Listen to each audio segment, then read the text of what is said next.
Eh bien les canons, qui étaient aussi porteurs de symboles de royauté, ont subi cette conviction révolutionnaire un peu forte, pour pas dire carrément violente. Bonjour, bienvenue dans Canon, la série qui décrypte les canons des Invalides.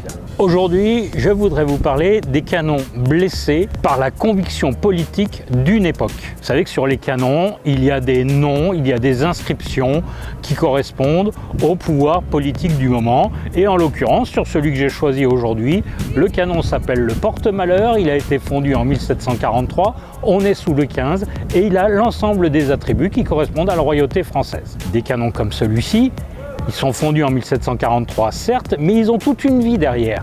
Et notamment, ils vont connaître la Révolution française. Vous savez, cette période entre 1789 et 1798, où à certains moments, les gens ont fait preuve, le peuple, on disait à l'époque, ont fait preuve de conviction, et parfois de conviction un peu forte, pour pas dire même carrément violente. Cette conviction s'est traduite notamment sur les bâtiments publics.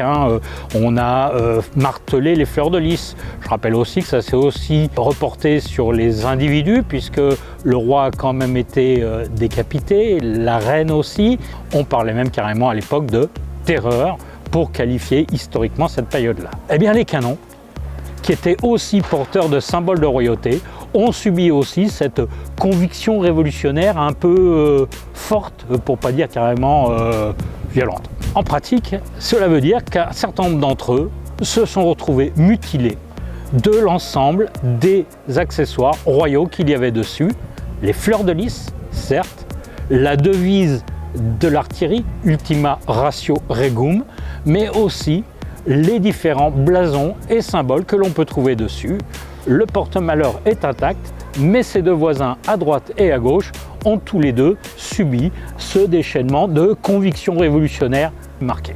Mais plutôt qu'un long discours, le mieux c'est d'aller constater directement sur place comment ça peut se traduire. Aujourd'hui, on voit qu'il nous reste encore les silhouettes des fleurs de lys qui ont été entièrement martelées, de même sur la trace de la couronne et de la croix qui la surmontait, qui aujourd'hui ont complètement disparu. Il ne reste plus que le relief qui n'a pas pu être supprimé. Vous avez ici les lettrines telles qu'elles étaient initialement, et vous avez ici ce qu'il reste de Ultima Ratio Regum, après le passage d'une conviction révolutionnaire armée d'un marteau. Ici, nous sommes sur le canon Le Fourrageur. Il y a eu un arasement complet de près d'1,5 cm de bronze qui a été enlevé vraisemblablement à l'usage d'une machine, donc un polissoir tel qu'on pouvait l'appeler à l'époque, on dirait aujourd'hui une meuleuse, pour réussir à obtenir donc la suppression à peu près à ce niveau-là de plus d'1 cm de matière.